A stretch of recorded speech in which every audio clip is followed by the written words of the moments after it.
Mike's Daily Podcast. Hello, I'm Mike Matthews. It is 1168, this episode, which is also 1168, which is also my birthday! 1168, even though today is not my birthday.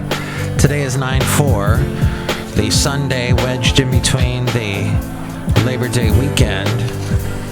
Where were we? Oh, hey, this episode, we're going to have Mike's Daily Podcast. The wonderful Chely Shoehart, Floyd the Floorman, and John Deere the engineer. Yeah.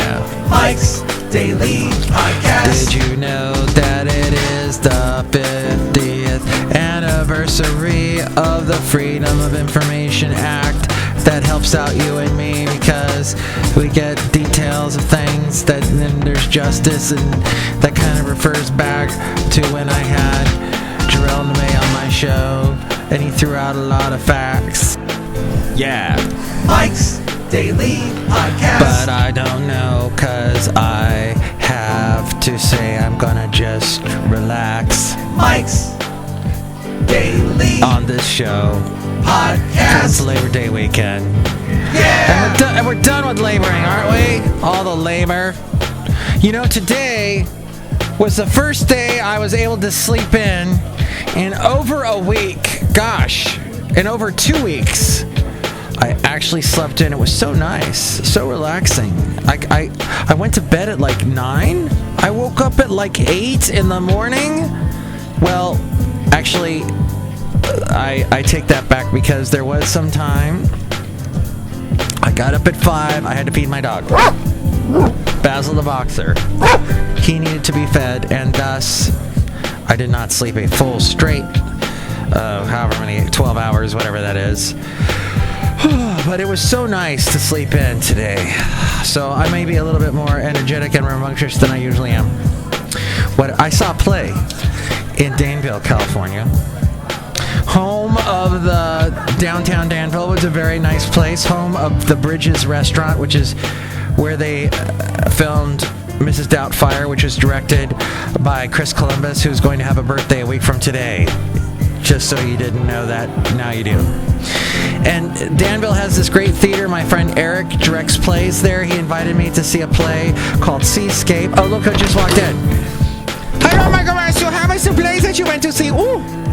Well, all I know is I have to give my absolutely useless review.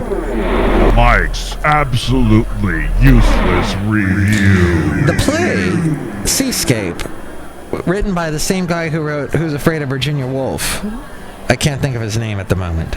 For I am not a theater person. Theater! Ah! Michael Massey, are you okay? Yeah, I'm fine. Oh, wait, one more. Ah! There. Yeah, I'm not a theater guy.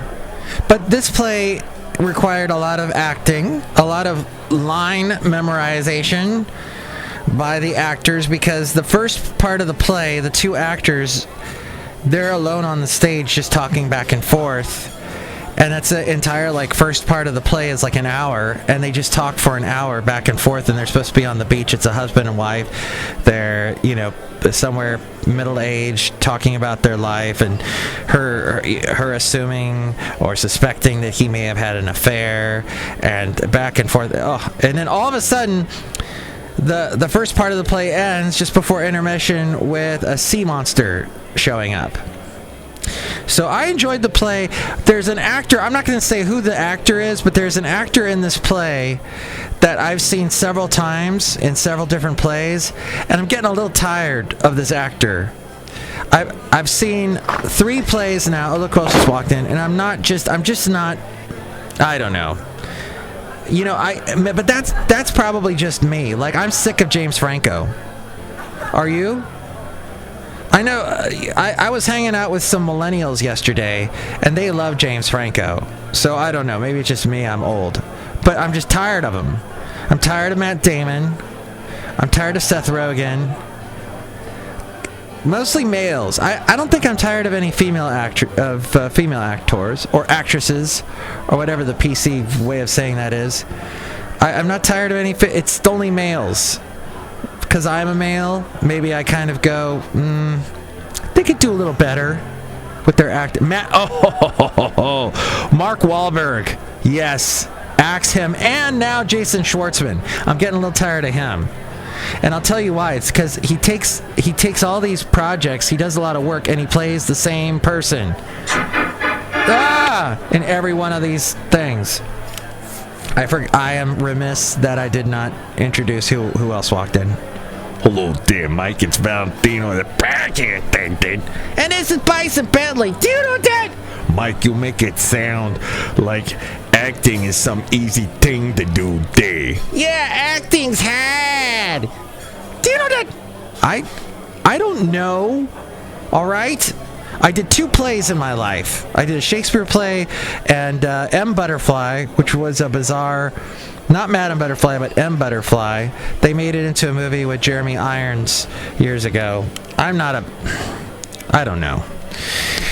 At any rate, I had a good time at the play, and Eric just does a great job. Anything he did. He did The Great Gatsby a couple months ago. That was awesome. I have been listening to the podcast On Point with Warren Olney, and he doesn't pay me to talk about the fact that I listen to his podcast, but I do love it so. And it's interesting, he's had many times now millennials on that are very opinionated, and their opinions are so it's like I'm listening to an 80-year-old white man, some of the opinions. Just very, very traditional and weird, and it's just like, what? That blows my mind when a millennial has a view that is so 1950s or something. How is this happening?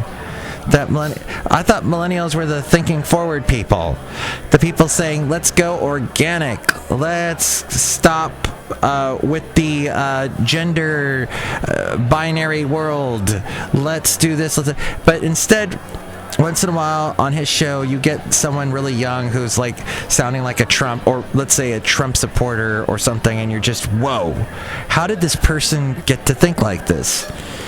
But whatever. As Jarrell said last show, we have to appreciate other people and not just live in our own worlds. It is so easy in today's world to live in just your world and not put yourself in other people's shoes. Walk around in other people's shoes. It's fun. It can hurt like heck. Oh, speaking of which, last night I went on a 2-hour walk with my dog, Basil the Boxer, and we went to this hike that I've done many times before. But I'd been up since 5 o'clock in the morning, and my legs were tired. I don't know why I started it, but Basil needed the walk. He was full of energy, and I'm like, okay, we haven't done this walk in a long time. For all of those of you who know Podcastro Valley, it goes from like Coal Canyon all the way to the backside of Columbia, and it takes about 2 hours if you're walking at like a normal pace. It goes up and down, and then the last part is like up all the way, and oh, my feet hurt so much. And then you get to the top of Columbia, and then it's down all the way at that point. But I got home. As soon as I got home, I stretched and I went right to sleep. And that's when I slept the incredible amount of time. Call me Rumpelstiltskin. Whatever, if you'd like. And I'll grow a beard for you. The podcast picture today. And here's today's podcast picture. I am not wearing a beard, but I believe I am at Point Isabel. And I think that's El Cerrito behind me. And that's a picture there. Beautiful day that was. Although it was a little chilly, thus I had my cap on. But you can see that now at mikesdailypodcast.com. Facebook Memories is showing me a sandwich I made a year ago. Yay for that. Can I eat that sandwich now? No. Thanks a lot, Mike. Thanks for putting that picture on Facebook, you idiot. Hey, don't be so mean to yourself. You're your own worst critic, and stop doing that. You can find out all the past podcast pictures. You can support the show through the Amazon link. Click on that and buy whatever it is you're going to buy, and that helps us out tremendously. There's also the link to PayPal. If you'd like to donate to the show, you'll get a special greeting from all the Cafe Anyway characters. And there's links to all the other... Oh, and all the past interviews I've done. It was about a year ago I did a great fun interview with the beautiful Natalie Gelman. She's an amazing singer-songwriter, absolutely beautiful, and you can see that picture at mikesdailypodcast.com. And hear the interview too. All right, now it's time for the out of left field recordings. Mike's out of left field recordings. Recording everything captures actions that will never again be repeated.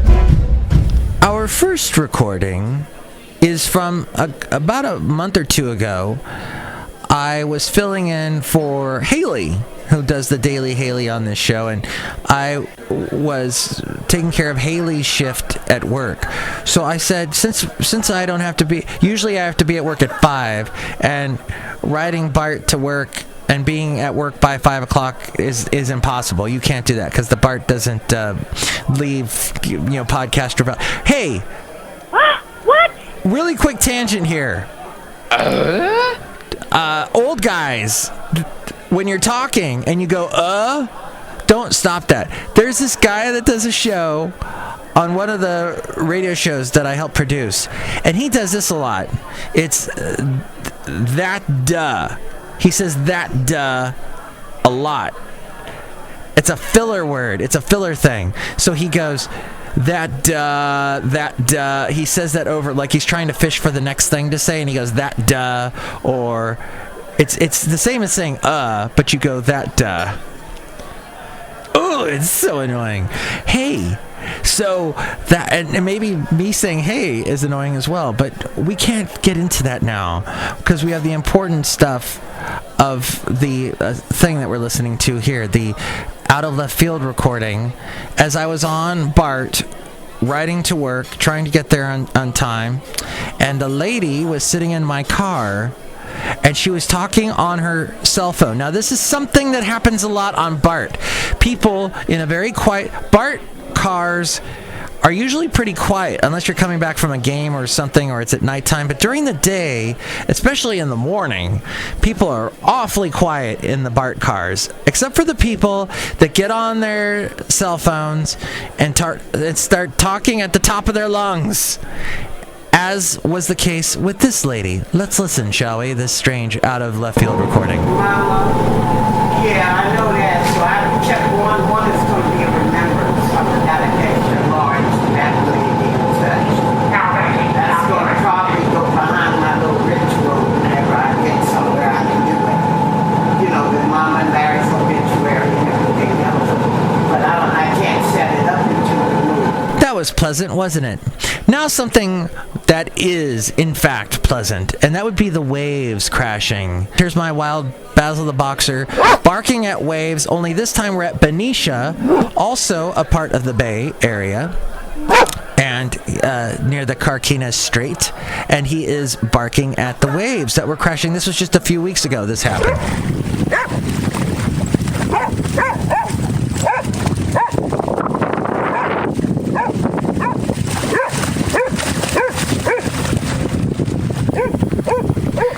Isn't that nice? Doesn't that just take you there as we go outside a cafe anyway, where we bring you Mike's Daily Podcast somewhere in Podcastro Valley? Did you hear about Milo Yiannopoulos? And he was speaking to ABC Nightline host Terry Moran. And Milo Yiannopoulos is